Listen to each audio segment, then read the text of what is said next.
Deus sabe que o quadro da nossa vida tem várias cores e várias partes. Em algum momento você olha para um quadro da sua vida e vê a beleza de um mar tranquilo. Em outro momento da sua vida você olha o quadro da sua vida e o céu está completamente repleto de nuvens carregadas de tempestades. É a sua vida e Deus a conhece inteira, inteirinha. E por isso o autor de Hebreus diz: Deus projetou um socorro para a nossa vida, e esse socorro veio encarnado na pessoa de Jesus Cristo. E é por isso que nós estamos aqui reunidos nessa noite. Nós não estamos aqui reunidos nessa noite, meus irmãos, por causa de uma instituição. Nós não estamos reunidos aqui nessa noite porque alguém nos convenceu a vir aqui. Nós estamos reunidos aqui nessa noite porque o Espírito Santo de Deus nos trouxe até aqui, porque Jesus tem uma palavra para os nossos corações, e porque o Espírito Santo não vai permitir que saiamos daqui sem sermos ministrados pela sua graça. E é por isso que nós estamos aqui. Deus tem uma palavra de socorro para o coração do homem. E isso fica claro no versículo 10. Deixa a sua Bíblia aberta, por favor, e acompanhe aí a leitura. Diz assim: porque convinha, versículo 10, que aquele por cuja causa e por quem todas as coisas existem, conduzindo muitos filhos à glória, aperfeiçoasse por meio de sofrimentos o autor da salvação deles. O texto começa dizendo: porque convinha que aquele por cuja causa. Convinha o quê? Deus está dizendo que o socorro é algo planejado. Essa expressão indica que Deus planejou o nosso socorro. Quando o homem, lá no Éden, optou deliberadamente por seguir o caminho da rebeldia ao projeto de Deus, ali em Gênesis capítulo 3, Deus já manifesta o seu projeto de salvação do homem. Diz a palavra do Senhor ao longo de toda a Escritura: antes que houvesse mundo, antes que o mundo fosse fundado, Deus já havia amado cada um de nós, projetado nossa salvação, pensado no resgate da nossa alma, porque Deus é bom e Ele sabe todas as coisas que acontecem em nossa vida. Daí, o objetivo, olha o versículo 10, é conduzir muitos desses filhos à glória. Os irmãos que participaram aí do acampamento vão novamente ter uma aula de grego. Quando aqui no original, que foi escrito esse texto, na língua grega, essa expressão aparece, é chamada de ação coincidente, ou, tem gente estudando grego, me falaram hoje no almoço, lá no acampamento, é o auristo proléptico. O que significa isso, pastor Leonardo? É algum remédio, alguma receita nova de genérico? Não. Isso significa que Deus já traçou todo o projeto de salvação daqueles que o amam. Que Deus pegou com a sua mão santa e poderosa e nos retirou do império das trevas e nos transportou para o reino do seu Filho em amor. Colossenses.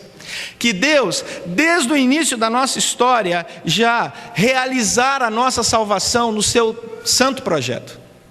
Daí, Ele aperfeiçoou, olha o que diz o versículo 10, por meio de sofrimento, o nosso Salvador. Mas eu quero fazer uma pergunta para você, meu irmão, que está aqui nessa noite. Como é que Deus pode aperfeiçoar aquele que é perfeito? Preste atenção no que está dizendo o versículo 10. Jesus Cristo foi aperfeiçoado por meio dos sofrimentos. Jesus não é perfeito? Ele não é o Deus encarnado? Como é que Jesus pode ser aperfeiçoado? A melhor tradução para essa palavra aqui na língua grega, teleiosai, é a palavra completar ou qualificar, e não aperfeiçoar. Então a melhor tradução aqui seria: Jesus Cristo foi qualificado por meio dos sofrimentos para a nossa salvação. Por isso, Isaías capítulo 53, versículo 3, diz que Jesus é um homem de dores e que sabe o que é padecer. E por isso que Jesus se compadece do seu povo. Ele padece junto com o seu povo. Quando você chora, quando você lá no seu quarto sozinho tranca a porta e diz: ninguém sabe o meu sofrimento, Jesus sabe. Quando você acha que ninguém pode penetrar lá no fundo do seu coração, lá naquele terreno que ninguém conhece, nem a pessoa que vive com você há anos, Jesus pode. Porque Ele planejou isso, porque Ele nos conhece, Ele nos criou, e por isso Ele é o mediador perfeito entre Deus e os homens. Daí o versículo 10 diz que Ele é o autor da salvação deles. E a palavra autor da salvação significa o pioneiro da salvação. Essa palavra autor da salvação era usada para designar um herói ou o cabeça de uma escola filosófica. Jesus Cristo é a cabeça da nossa salvação. Nós só começamos a entender salvação, acreditar nesse processo salvífico, experimentar a renovação da nossa vida pela salvação, porque Jesus é o cabeça. E ninguém pode tirar Jesus da cabeça. Quem coordena a nossa vida é Jesus Cristo. Alguns dias atrás eu estava em um congresso em Campinas, São Paulo, participando de um congresso e dei um seminário, eram 200 pastores e plantadores de igreja, e estava lá desde quinta-feira, quinta, sexta e sábado.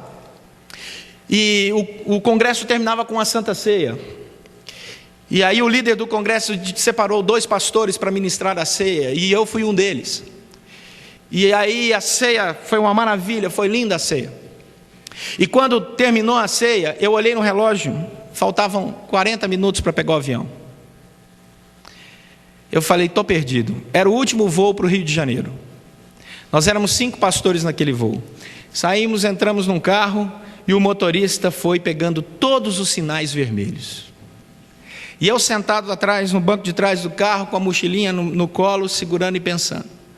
E aí os irmãos começaram, mas todos os sinais estão vermelhos, outros pastores. Meu Deus do céu, os sinais estão vermelhos, nós não vamos chegar nunca. E aí para.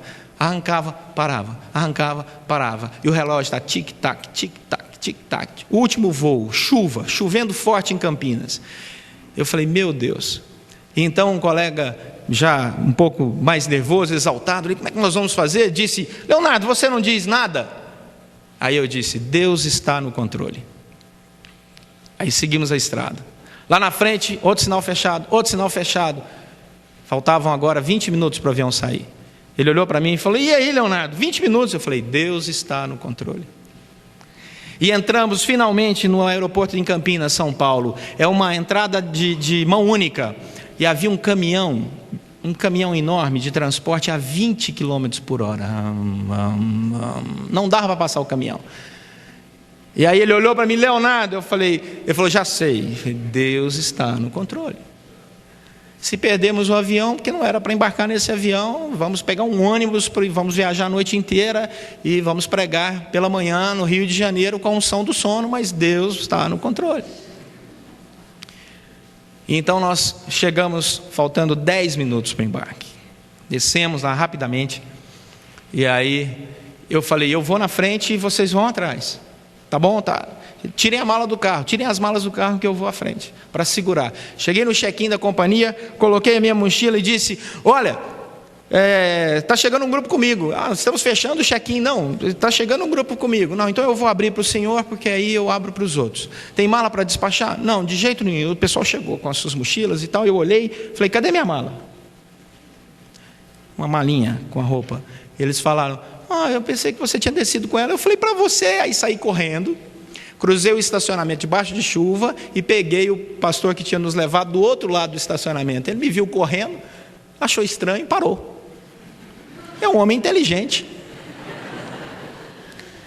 Então eu falei para ele, a minha mala está no carro. E ele prontamente abriu o porta-malas. Não está não. Está. Não está. Está chovendo à noite. Não está. Está. Abre esse porta-malas. Abriu, estava lá a mala. Peguei e falei, incrédulo. Fui embora.